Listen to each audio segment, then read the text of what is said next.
La libertad es un tema muy interesante en mi opinión, pero realmente ¿hasta qué punto somos libres? ¿Hasta qué punto realmente tomamos nuestras propias decisiones? Porque hay muchas cosas que nos influencian a hacer ciertas cosas que normalmente no hubiéramos hecho. Digamos que miramos un anuncio de refresco de marca blanca y miramos este anuncio y pensamos, qué sed, tengo unas ganas de tomar una refresco. Entonces vamos a una tienda, compramos y ya estamos. Pero este anuncio técnicamente nos influyó, ¿no? Porque de no haber visto el anuncio no hubiéramos comprado la Coca-Cola. Técnicamente podríamos defenderlo como que al final este anuncio te mostró, digamos que te influyó a pensar en la Coca-Cola, pero luego de forma consciente, y esa es la parte clave, de forma consciente decidimos comprar esa Coca-Cola. Entonces no hay manipulación, todos somos libres, felicidades. Pero si te dijera que la mayoría de veces no es así, si te dijera que muchas veces es de forma inconsciente el cómo somos manipulados, entre comillas, y es que lo que este libro expone es que ciertos estímulos, ciertos sesgos, influencian nuestra forma de pensar, cuando no necesariamente es la verdad esa forma de la que estamos pensando. Y es que si no entendemos cómo somos vulnerables, entonces somos mucho más propensos a ser manipulados. Si esto funciona para cualquier cosa, podemos meternos en un activismo que normalmente no hubiéramos entrado, comprar ciertos productos, por ejemplo, pagar más caro de lo que hubiéramos pagado, etc. Este libro es de verdad uno de los mejores que leí en toda mi vida. Me parece que debería ser obligatorio para todas las personas leerlo, porque de verdad es muy importante leerlo.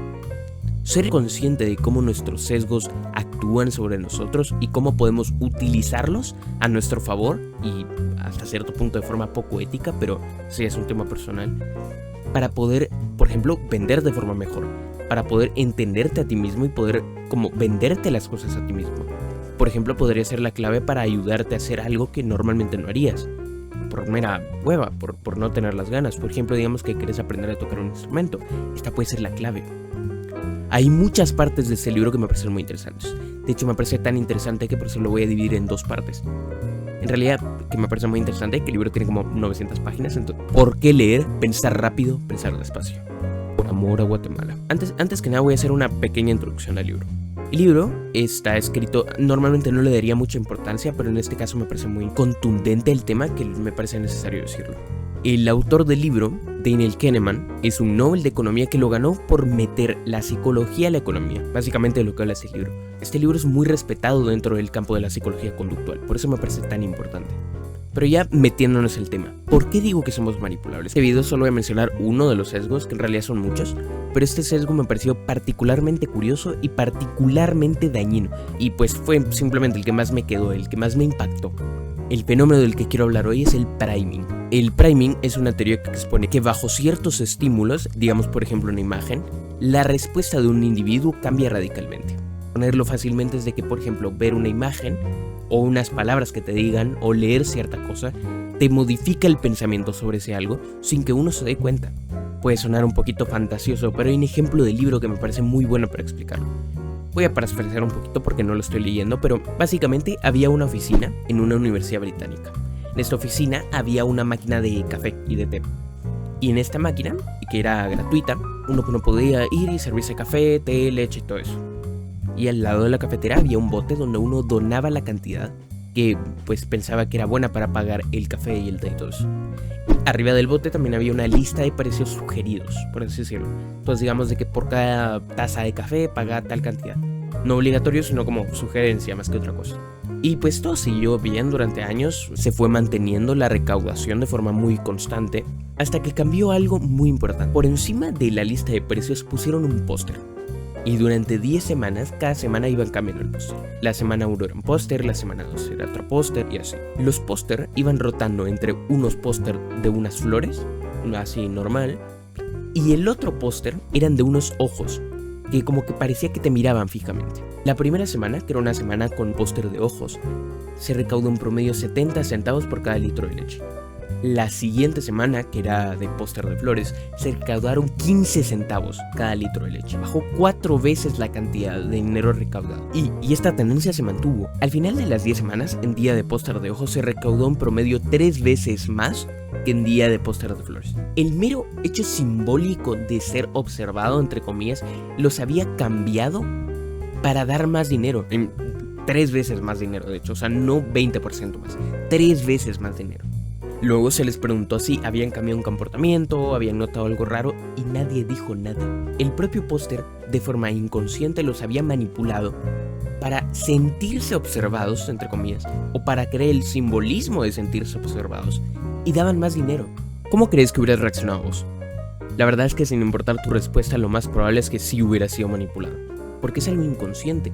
Los empleados no dijeron nada, no dijeron sentirse incómodos, o que les molestaba el póster de ojos porque sentían algo, nada.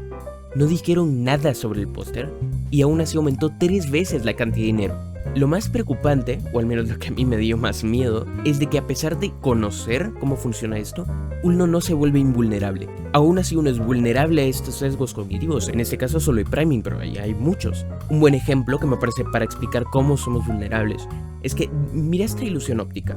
Si me dijeras cuál línea parece más grande, pues esta evidentemente, ¿no? Pero, a ver, para los que ya conocían la ilusión óptica, las dos líneas en realidad son del mismo tamaño. Si las medís, evidentemente son del mismo tamaño. Entonces, ¿por qué aún así las miras una más grande y una más pequeña? Porque lo que cambió no fue tu percepción, lo que cambió fue tu conocimiento que afecta el cómo interpretas la información de esa percepción. Tu percepción te dice, esta es más grande, sí o sí, esta es más grande. Luego tu conocimiento te hace decir, no, parece más grande, pero no es más grande. Pero uno sigue viendo esta como más grande. Pasa de forma muy parecida con esto. A pesar de uno saber que te puede llegar a estar manipulando, aún así te manipula. Tu comportamiento cambia por cosas que uno no se da cuenta. Otro ejemplo, en el que voy a ser más breve, en una universidad hicieron un estudio. Agarraron un grupo de estudiantes y lo dividieron en 2 grupos. Al primer grupo le dieron una lista de 5 palabras al azar. Digamos, tomate, árbol, perro, cosas así. Al segundo grupo le dieron una lista de palabras relacionadas con la vejez. Canas, calvicie y así. Luego falsearon un par de pruebas y dijeron, terminó el estudio, vayan al siguiente estudio, que es al otro lado de la universidad. Entonces ellos se fueron según ellos se había terminado, y los investigadores les midieron en secreto la velocidad al caminar. Lo que descubrieron fue que al grupo que se les había mencionado cosas sobre la vejez, caminaban radicalmente más lento que los que habían tenido las palabras al azar. O sea, estas palabras los habían manipulado para ser más lentos por la conexión calvicie, vejez, vejez, lentitud. O sea, no les dijeron lentitud, no les dijeron lento o despacio, ni siquiera bastón o algo que los podría modificar. El solo enlace a vejez les daba lentitud, entonces caminaban más lento. Luego se les preguntó si habían cambiado su comportamiento, si habían notado algo. Nadie dijo nada. Fue totalmente inconsciente. Si unas palabras te pueden modificar el pensamiento, imagínate cómo es un contenido que uno está viendo todo el tiempo. ¿No te parece muy preocupante? Ver cosas relacionadas, por ejemplo, con la depresión podría llegar a deprimirte. Estas cosas te van influyendo lentamente y lentamente, ni siquiera cambiando tu forma de pensar a largo plazo, sino literalmente cambiando tu actuar ahora mismo. Uno, por ver una palabra, puede cambiar su forma de pensar a los siguientes minutos. Por ver una palabra. Pero bueno, este libro es fantástico, es necesario que leas este libro, porque esto ya no solo se trata de aprovechar y de mejorar y de buscar ideas, sino de literalmente un atentado contra tu autonomía. Al final, si no somos conscientes y no atacamos contra esta manipulación, entonces somos vulnerables y podríamos llegar a cambiar totalmente el cómo actuamos bajo ciertas situaciones por no conocer esto. Y este es solo un ejemplo. Hay como 10 sesgos en todo el libro. Este es un sesgo, el priming. De verdad, este libro me parece fascinante. Es uno de los mejores que leí en mi vida. Y si quieres aprender no solo a cómo no ser vulnerable, sino a cómo utilizar tus sesgos a favor, lee el libro.